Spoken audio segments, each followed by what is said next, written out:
Olá, tudo bem com você? A graça e a paz do Senhor Jesus. Que o Senhor te abençoe, te guarde, te ilumine e que nesse dia você possa brilhar a sua luz. Nós estamos todos os dias meditando no nosso devocional em Mateus e hoje nós estamos no versículo 23, Mateus capítulo 19, verso 23 em diante. O Senhor vai falar de algo que eu considero ser das coisas mais prioritárias para o cristianismo, com muita cautela, com muito cuidado, mas infelizmente ele vai falar dos perigos das riquezas.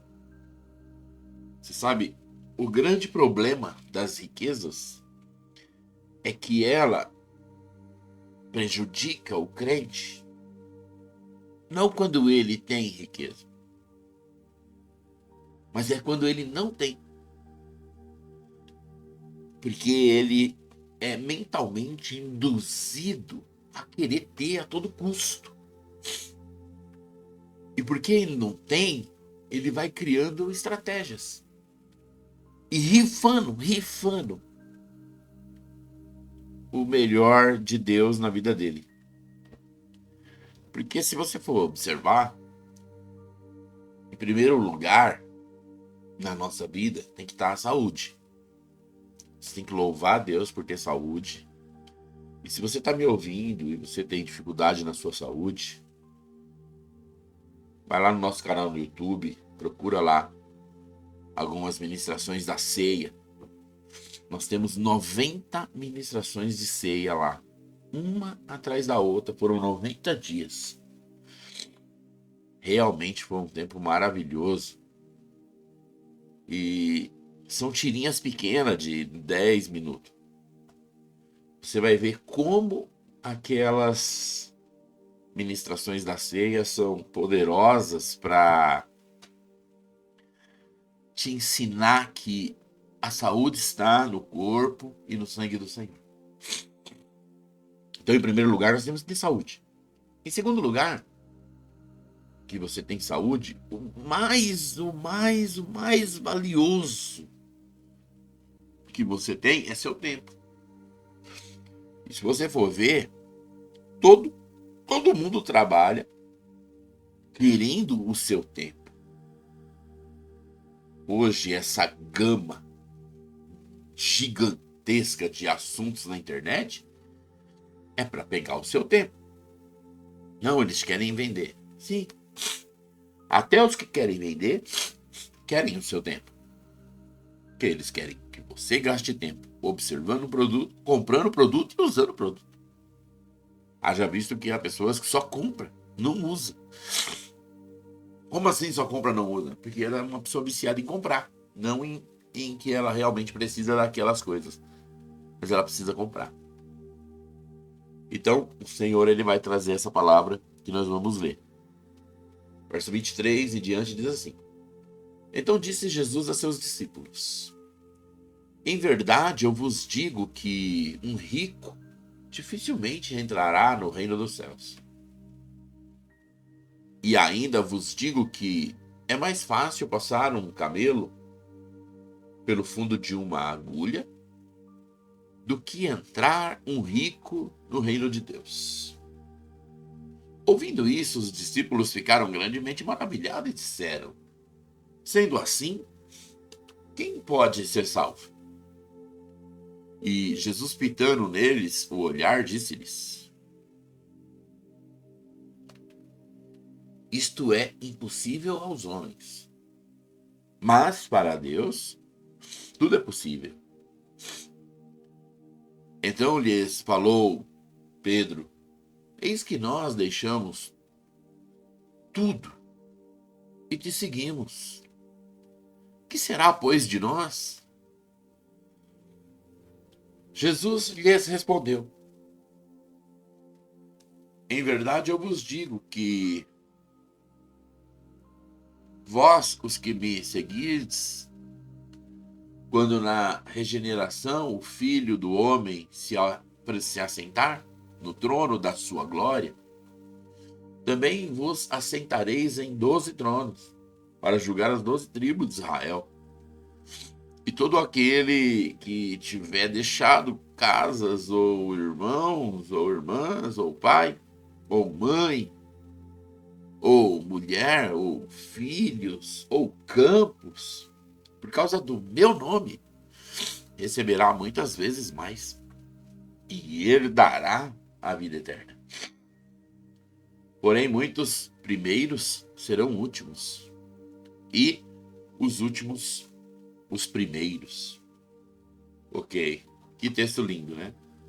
Quando ele fala muitos primeiros serão últimos, e os últimos os primeiros, ele está falando de muitos últimos também, não é todos os últimos que serão os primeiros, porque infelizmente há muitos últimos que serão realmente últimos mesmo. Porque vão amar a riqueza e vão se perder. Mas a questão desse texto, estou pesquisando o negócio aqui,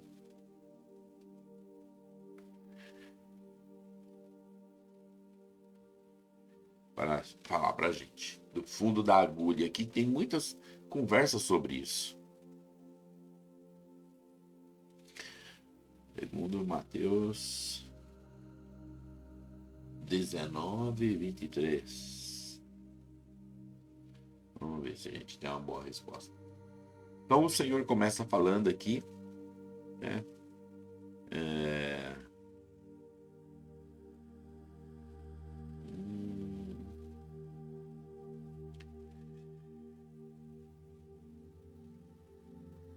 Legal, vamos lá.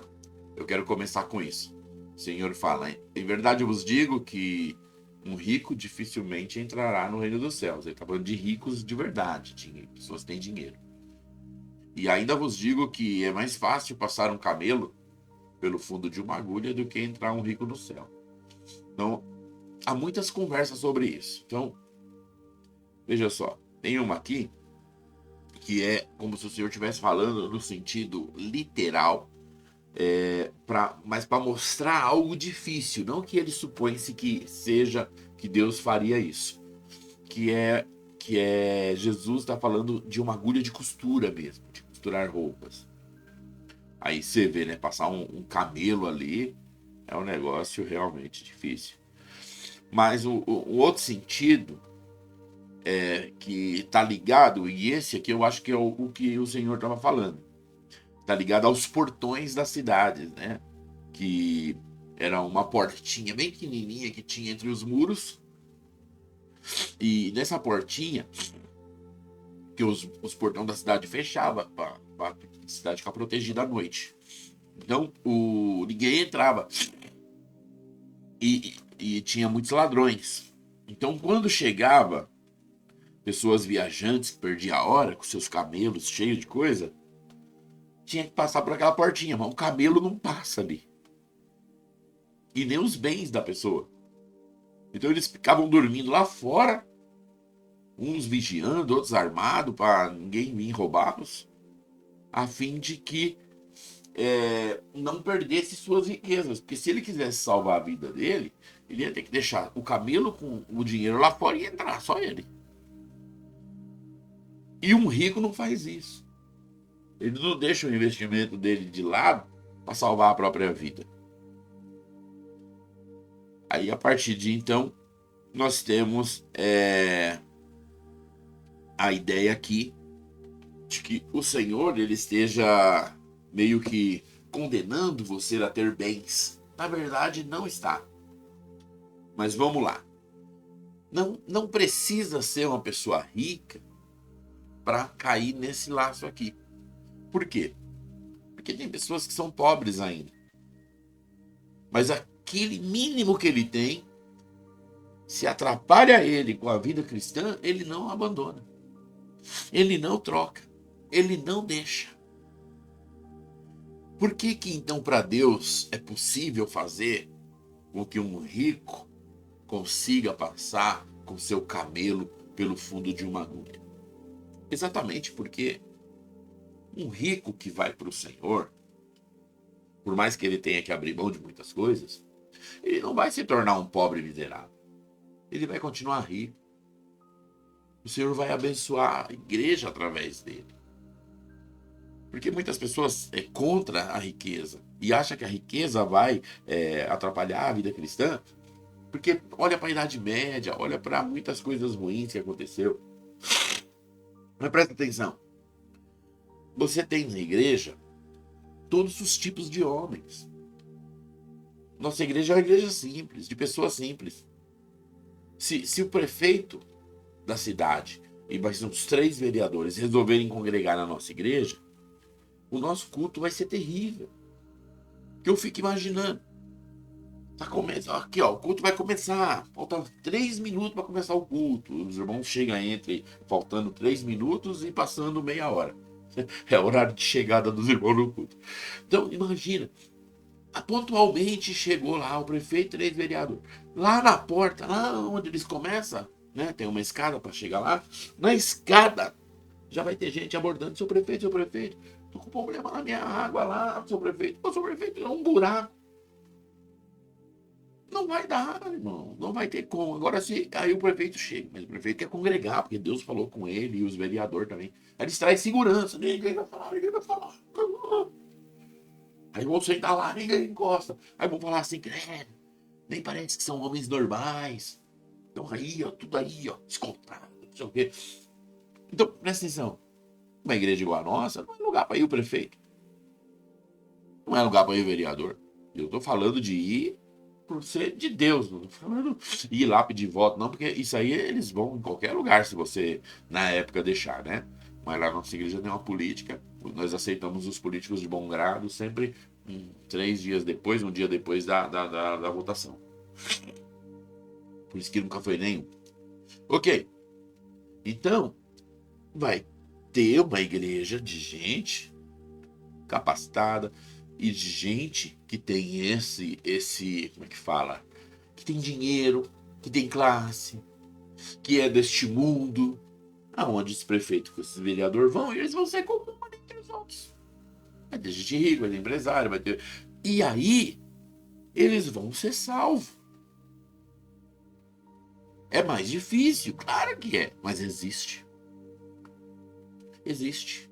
Então, o nosso Senhor, ele tem todos os padrão. Então, quando você tem essas igrejas que elas são niveladas por classes sociais, e graças a Deus, esse nivelamento ele não acontece porque os pastores, os líderes fazem. Não, de jeito nenhum. Esse nivelamento, ele acontece exatamente porque as pessoas vão nos lugares que lhes parecem. Tem um ou outro, né, que de repente é uma pessoa não sei ao certo o que tem você dinheiro. está tentando editar. Você tá me atrapalhando. Essa Siri enxerida. Então, ao certo, né? Tem pessoas que não se tocam, né? Pessoas que é pobre que estar entre os ricos. Pessoas que talvez têm dinheiro, que quer se fazer de humildezinho, de pobre, né? Mas aí é casos muito isolados. A questão é que, se você tem, então, essa igreja onde que esses ricos podem ir, e essa igreja que tem essa predominância de gente mais simples, pobres, em relação aos ricos, então você vai ter essa parábola igual para todo mundo. A questão aqui não está entre ter dinheiro ou não, está entre quem observa a riqueza como um alvo na frente do Senhor. E por isso a gente vai ter o Senhor lá em Mateus capítulo 6, verso 24, quando ele fala, ninguém pode agradar a 2 senhores. Agora vai vendo, ele vai colocar um inimigo num pé de guerra com ele.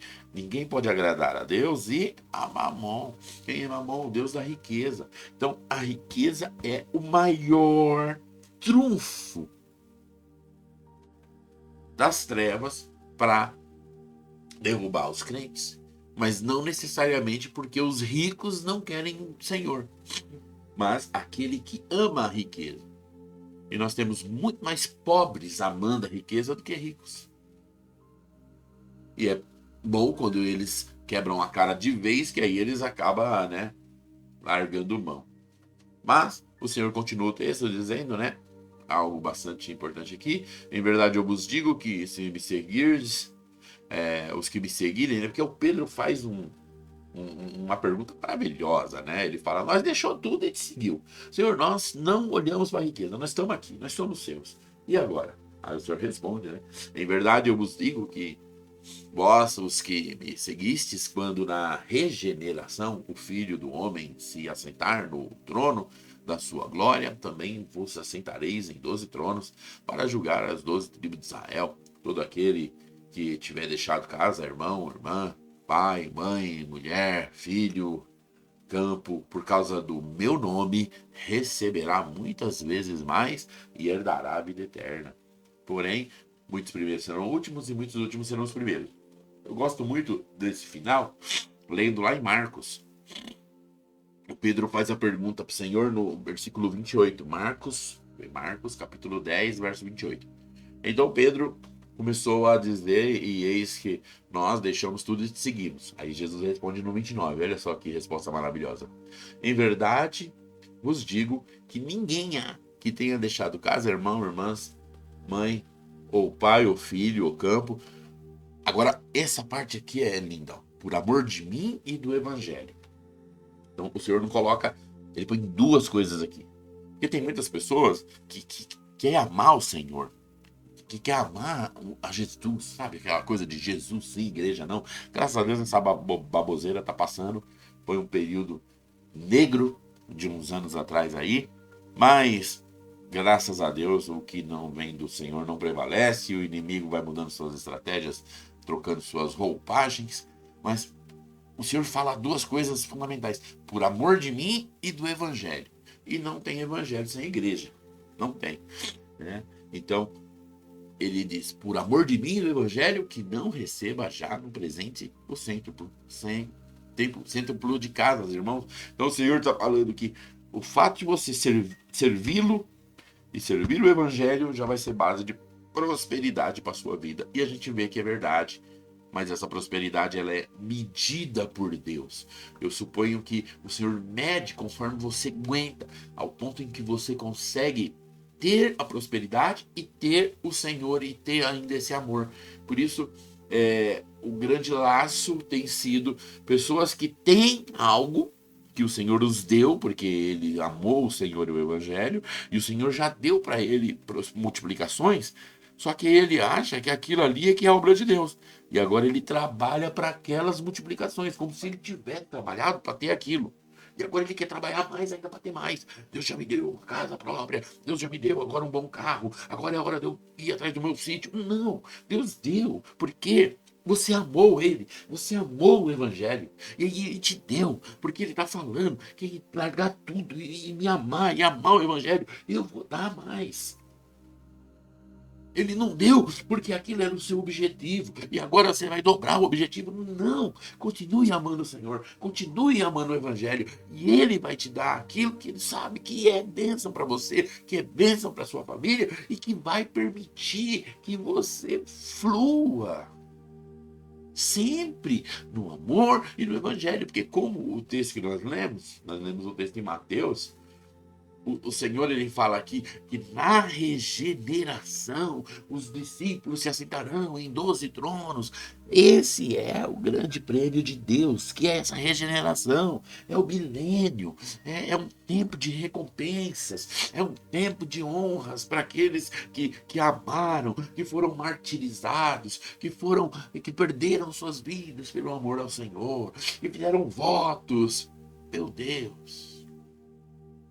Esse é o grande prêmio. E você sair deste amar o Evangelho e amar o Senhor para entrar nessa onda de conquistar sítios, chácaras e fazendas, meu Deus.